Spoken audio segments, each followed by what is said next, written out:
For several days after leaving Nantucket, nothing above hatches was seen of Captain Ahab. The mates regularly relieved each other at the watches, and for aught that could be seen to the contrary, they seemed to be the only commanders of the ship, only they sometimes issued from the cabin with orders so sudden and peremptory, that after all it was plain they but commanded vicariously. Yes, their supreme lord and dictator was there, though hitherto unseen by any eyes not permitted to penetrate into the now sacred retreat of the cabin.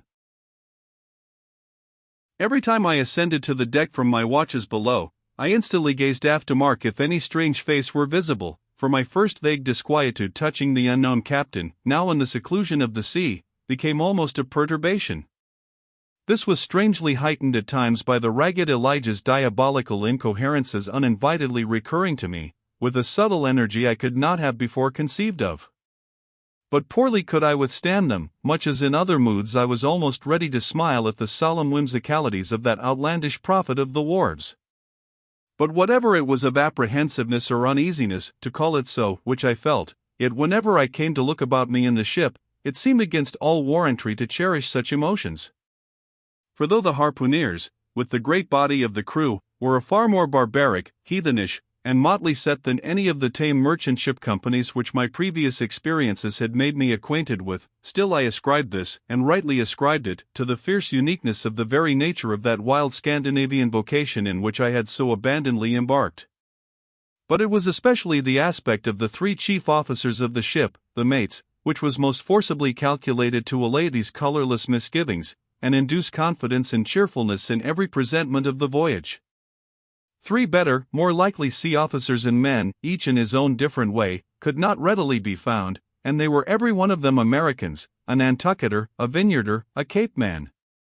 Now, it being Christmas when the ship shot from out her harbor, for a space we had biting polar weather, though all the time running away from it to the southward, and by every degree and minute of latitude which we sailed, gradually leaving that merciless winter, and all its intolerable weather behind us. It was one of those less lowering, but still grey and gloomy enough mornings of the transition, when with a fair wind the ship was rushing through the water with a vindictive sort of leaping and melancholy rapidity, that as I mounted to the deck at the call of the forenoon watch, so soon as I levelled my glance towards the taffrail, foreboding shivers ran over me. Reality outran apprehension. Captain Ahab stood upon his quarter-deck. There seemed no sign of common bodily illness about him, nor of the recovery from any. He looked like a man cut away from the stake, when the fire has overrunningly wasted all the limbs without consuming them, or taking away one particle from their compacted aged robustness. His whole high, broad form seemed made of solid bronze, and shaped in an unalterable mold, like Cellini's cast Perseus. Threading its way out from among his grey hairs, and continuing right down one side of his tawny scorched face and neck, till it disappeared in his clothing, you saw a slender rod-like mark, lividly whitish. It resembled that perpendicular seam sometimes made in the straight, lofty trunk of a great tree, when the upper lightning tearingly darts down it, and without wrenching a single twig, peels and grooves out the bark from top to bottom, ere running off into the soil, leaving the tree still greenly alive, but branded. Whether that mark was born with him, or whether it was the scar left by some desperate wound, no one could certainly say. By some tacit consent, throughout the voyage little or no allusion was made to it, especially by the mates. But once Tashtagos Sr., an old gay-head Indian among the crew, superstitiously asserted that not till he was full 40 years old did Ahab become that way branded, and then it came upon him, not in the fury of any mortal fray, but in an elemental strife at sea. Yet, this wild hint seemed inferentially negatived, by what a grey Manxman insinuated, an old sepulchral man, who, having never before sailed out of Nantucket, had never ere this laid eye upon wild Ahab. Nevertheless, the old sea traditions, the immemorial credulities, popularly invested this old Manxman with preternatural powers of discernment. So that no white sailor seriously contradicted him when he said that if ever Captain Ahab should be tranquilly laid out, which might hardly come to pass, so he muttered then, whoever should do that last office for the dead, would find a birthmark on him from crown to sole.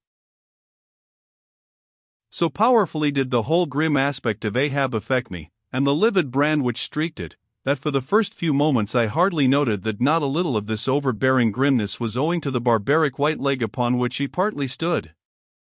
It had previously come to me that this ivory leg had at sea been fashioned from the polished bone of the sperm whale's jaw. "Aye, he was dismasted off Japan," said the old gay-head Indian once, "but like his dismasted craft, he shipped another mast without coming home for it. He has a quiver of M." I was struck with the singular posture he maintained. Upon each side of the Pequod's quarter-deck, and pretty close to the mizzen shrouds, there was an auger hole, bored about half an inch or so into the plank.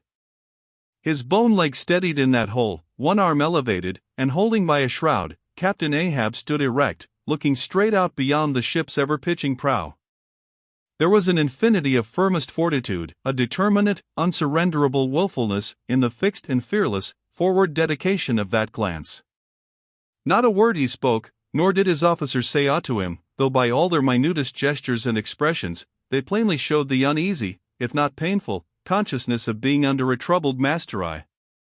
And not only that, but moody stricken Ahab stood before them with a crucifixion in his face, in all the nameless regal overbearing dignity of some mighty woe. Ere long, from his first visit in the air, he withdrew into his cabin. But after that morning, he was every day visible to the crew, either standing in his pivot hole, or seated upon an ivory stool he had, or heavily walking the deck. As the sky grew less gloomy, indeed, began to grow a little genial, he became still less and less a recluse, as if, when the ship had sailed from home, nothing but the dead wintry bleakness of the sea had then kept him so secluded. And, by and by, it came to pass, that he was almost continually in the air, but, as yet, for all that he said, or perceptibly did, on the at last sunny deck, he seemed as unnecessary there as another mast. But the Pequod was only making a passage now, not regularly cruising, nearly all whaling preparatives needing supervision the mates were fully competent to, so that there was little or nothing, out of himself, to employ or excite Ahab, now, and thus chase away, for that one interval, the clouds that layer upon layer were piled upon his brow, as ever all clouds choose the loftiest peaks to pile themselves upon. Nevertheless, ere long, the warm, warbling persuasiveness of the pleasant, holiday weather we came to, seemed gradually to charm him from his mood. For, as when the red-cheeked, dancing girls, April and May, trip home to the wintry, misanthropic woods, even the barest, ruggedest, most thunder-cloven old oak will at least send forth some few green sprouts, to welcome such glad-hearted visitants, so Ahab did, in the end, a little respond to the playful allurings of that girlish air. More than once did he put forth the faint blossom of a look, which, in any other man, would have soon flowered out in a smile.